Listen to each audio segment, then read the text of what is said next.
selamat datang di PNS Podcast Ngobrol Santai. Di sini dengan saya Salma Nur Rahmawati sebagai moderator. Dan di sini tuh kita akan membahas topik mengenai kesehatan reproduksi remaja. Tentunya untuk topik sepenting ini nggak mungkin dong kalau misalnya aku bakal ngebahas ini sendirian. Di sini udah ada dua narasumber kita dari Universitas Aisyah Yogyakarta. Kita kenalan dulu mungkin ya, biar lebih seru. Kita akan kenalan dari narasumber pertama. Bisa langsung memperkenalkan diri? Halo Salma, halo semuanya. Kenalin aku Alumni Kranasira. Halo Kak Luna, gimana kabarnya? Alhamdulillah baik. Salma gimana kabarnya? Alhamdulillah baik. Alhamdulillah. Mungkin langsung aja kita kenalan untuk narasumber kita yang kedua. Bisa langsung memperkenalkan diri? Hai semuanya, aku Rina. Di sini kita akan membahas tentang kesehatan reproduksi. Gimana Kak Lina kabarnya nih? Alhamdulillah baik banget. Alhamdulillah, dua narasumber kita dalam keadaan baik. Oke, langsung aja nih kita masuk ke topik pembahasan kita ya, tanpa berlama-lama. Aku mau nanya deh, mungkin langsung aja ke Kak Aluna ya. Menurut Kak Aluna sendiri deh, kenapa sih remaja ini harus banget peduli sama kesehatan reproduksinya sendiri? Oke, aku izin menjawab ya.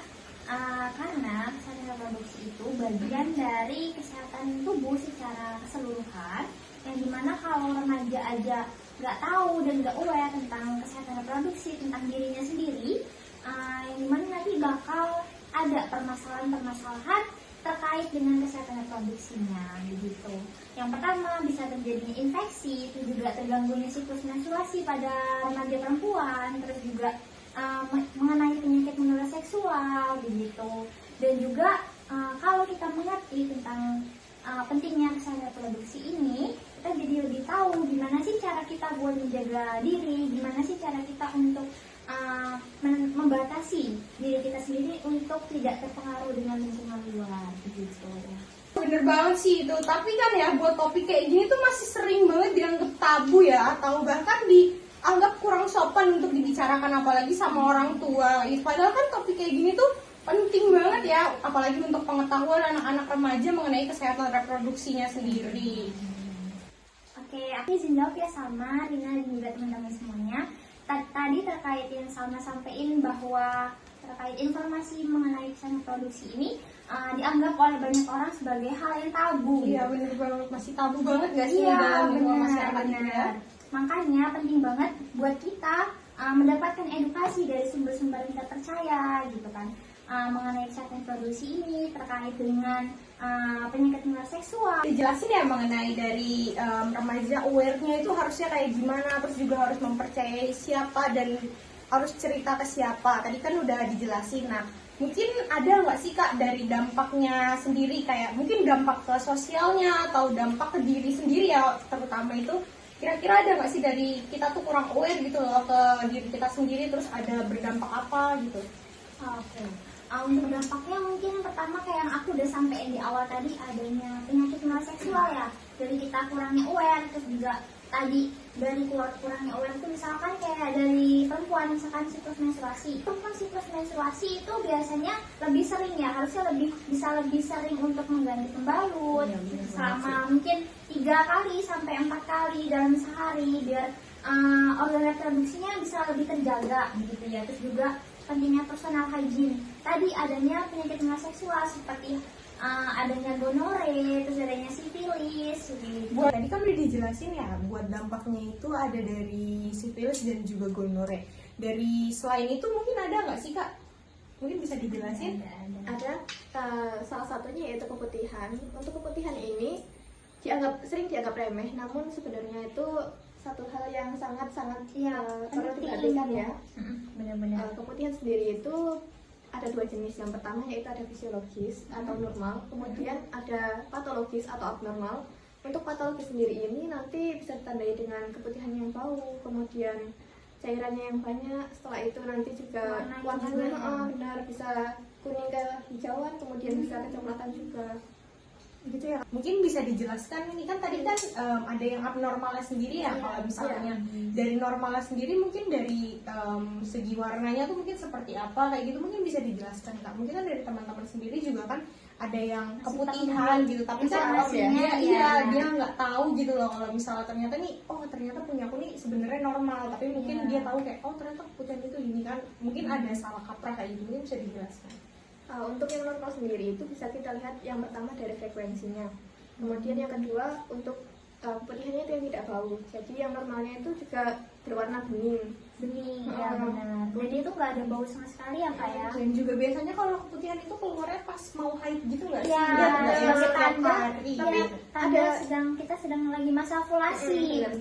Tapi pas masa ovulasi itu nanti beda ya Kak sama keputihan. Karena cairan yang dihasilkan itu sebenarnya bukan keputihan.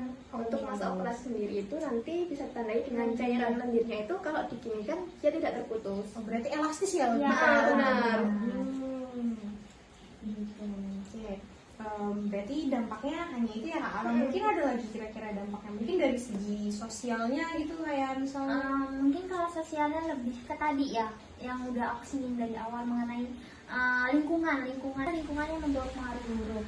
Jadi peran dari individu remaja sendiri itu juga penting, dimana dia bisa memilih dan memilah teman-teman yang nggak membawa pengaruh, karena biasanya seumuran remaja ini masih rentan nggak sih buat terpengaruh sama lingkungannya. Misalkan kayak temennya begini, dia juga pasti penasaran.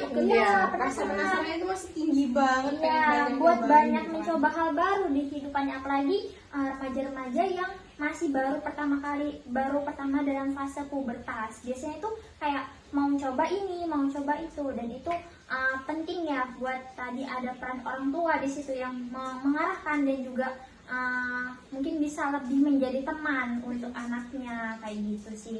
Tadi ada sosial juga ya, dan sosial mengenai psikologisnya, dan itu juga boleh buat teman-teman remaja mungkin menceritakan hal-hal yang menjadi permasalahan ke dalam tadi ada program PR di sekolahnya kayak gitu. Mungkin bisa lebih membantu buat mengurangi pertanyaan-pertanyaan yang ada di dalam dirinya kayak gitu. Berarti sebenarnya program PR sendiri ini juga sangat penting ya, harusnya ada di sekolah-sekolah gitu juga membantu. Biasanya kan mungkin ada juga kan guru konseling kayak gitu. Nah terus kalau misalnya kayak gitu kan bisa juga untuk mencegah terjadinya pergaulan bebas ya, karena biasanya kan anak-anak itu kayak rasa taunya ingin tinggi, pengen coba itu, jadi terjerumus kayak gitu. Mungkin itu harus banget dihindari dan harus banget diperhatikan ya teman-teman.